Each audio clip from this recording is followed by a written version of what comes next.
വയനാട് ഉരുൾപൊട്ടലിൽ കാണാതായവർക്കായുള്ള തിരച്ചിൽ ഇന്നും തുടരും. 130 പേരെയാണ് ഇനി കണ്ടെത്താനുള്ളത്. 6 മേഖലകൾ കേന്ദ്രീകരിച്ചാകും ഇന്നത്തെ തിരച്ചിൽ. അതിനിടെ ഉരുൾപൊട്ടൽ ബാധിത പ്രദേശങ്ങൾ മുതിർന്ന ഭൗമശാസ്ത്രജ്ഞൻ ജോൺ മത്തായിയുടെ നേതൃത്വത്തിലുള്ള വിദഗ്ധ സംഘം ഇന്ന് പരിശോധിക്കുകയും ചെയ്യും.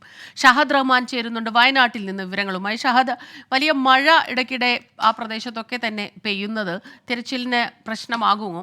ഇന്നിപ്പോൾ രാവിലെ എന്താണ് അവിടുത്തെ ഒരു കാലാവസ്ഥ, ഇന്നത്തെ തിരച്ചിലിന്റെ വിവരങ്ങൾ, ഒപ്പം തന്നെ ഈ ഭൗമശാസ്ത്രജ്ഞൻ ഉൾപ്പെടെയുള്ള വിദഗ്ധർ എത്തുമ്പോൾ ഏത് രീതിയിലാകും പരിശോധനകളും പഠനങ്ങളും?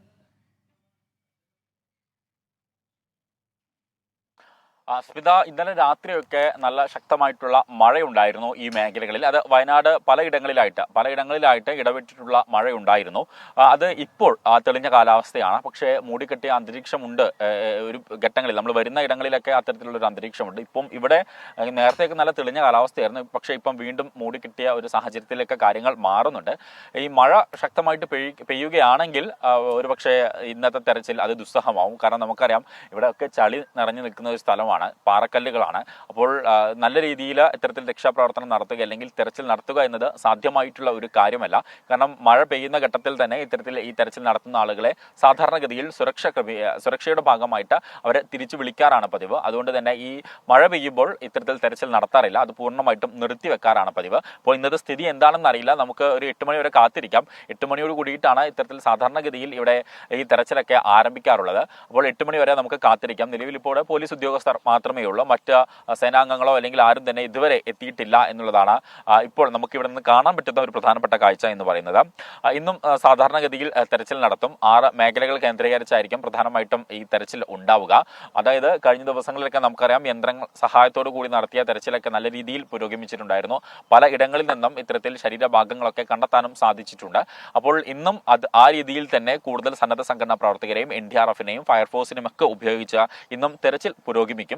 അതൊരു 8 മണിയോട് കൂടി ആയിരിക്കും ഈ തെരച്ചിൽ ആരംഭിക്കുക എന്നുള്ളതാണ്. സമാനമായ രീതിയിൽ ചാലിയാറിലും വ്യാപകമായിട്ടുള്ള തെരച്ചിൽ ഇന്നും നടത്താൻ തന്നെയാണ് തീരുമാനം ആയിട്ടുള്ളത് പ്രധാനമായിട്ടും. കാരണം ചാലിയാറിൽ നിന്നാണ് കൂടുതലായിട്ടും ഇത്തരത്തിൽ ശരീരഭാഗങ്ങളും അതുപോലെ തന്നെ മൃതദേഹങ്ങളൊക്കെ കണ്ടെത്തുന്നത്.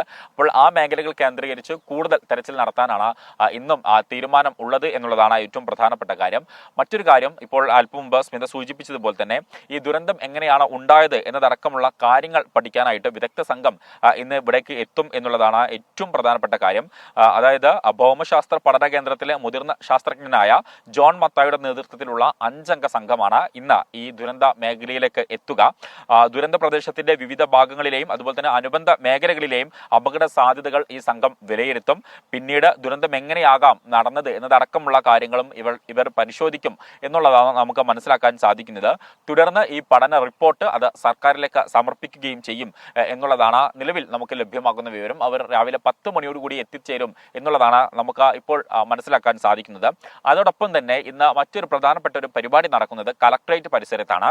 അവിടെ നടക്കുന്നത് ഈ മുണ്ടക്കൈ ദുരന്തത്തിൽ ജീവൻ നഷ്ടപ്പെട്ടവർക്ക് ആദരാഞ്ജലി അർപ്പിക്കുന്നുണ്ട് ഇവിടുത്തെ ഒരു പറ്റം പരിസ്ഥിതി പ്രവർത്തകർ. അതോടൊപ്പം തന്നെ ഈ അതിജീവിതർക്ക് ഐക്യദാർഢ്യം പ്രഖ്യാപിച്ചുകൊണ്ട് അവരുടെ ഒരു ഉപവാസ സമരം ഇന്ന് നടത്തുന്നുണ്ട്. അതിൽ പ്രധാനമായിട്ടും അവർ ഉന്നയിക്കുന്ന ആവശ്യം എന്ന് പറയുന്നത്, ഇപ്പോൾ അതായത് ഈ ക്യാമ്പുകളിലൊക്കെ കഴിയുന്ന ആളുകൾക്ക് വീടുകൾ ഉറപ്പുവരുത്തുക അല്ലെങ്കിൽ വാടക വീടുകൾ ഉറപ്പുവരുത്തുക, അവരുടെ പുനരധിവാസം പ്രധാനമായിട്ടും ഉറപ്പുവരുത്തുക എന്നൊരു ആവശ്യമാണ് ഈ ഉപവാസ സമരം നടത്തുന്ന പരിസ്ഥിതി പ്രവർത്തകർ പ്രധാനമായിട്ടും മുന്നോട്ട് വെക്കുന്നത്. അപ്പം അത്തരത്തിലൊരു പരിപാടി ഇന്ന് നടക്കുന്നുണ്ട്. സാധാരണ രീതിയിൽ ഇന്ന് അവലോകന യോഗം ചേരും. മാത്രമല്ല, ഇനി കൂടുതൽ കഴിഞ്ഞ ദിവസങ്ങളിലൊക്കെ നടത്തിയതുപോലെ ജനകീയ തെരച്ചിൽ തുടരണമോ എന്നതടക്കമുള്ള കാര്യങ്ങളിൽ ഒരുപക്ഷെ ഇന്ന് കുറെ കൂടി വ്യക്തത വരും എന്നുള്ളതാണ് നമുക്ക് മനസ്സിലാക്കാൻ സാധിക്കുന്നത്. കാരണം ഇന്നും അവലോകന യോഗം, മന്ത്രിമാരുടെ നേതൃത്വത്തിൽ അവലോകന യോഗം ഇവിടെ ഉണ്ടാകും, കളക്ട്രേറ്റിൽ ഉണ്ടാകും.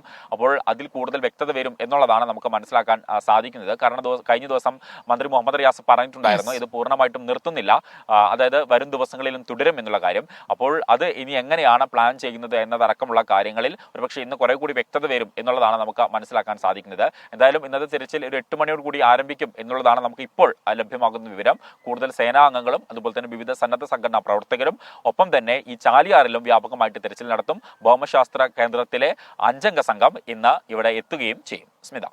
ശരി, ഷഹദ് റഹ്മാനാണ് വിശദവിവരങ്ങളുമായി നമുക്കൊപ്പം ചേർന്നത്. ഇന്ന് മഴ ശക്തമാവുകയാണെങ്കിൽ അത് തിരച്ചിലിന് തടസ്സമാകും എന്നുള്ള ആശങ്കയും ഇപ്പോൾ നിലവിലുണ്ട്.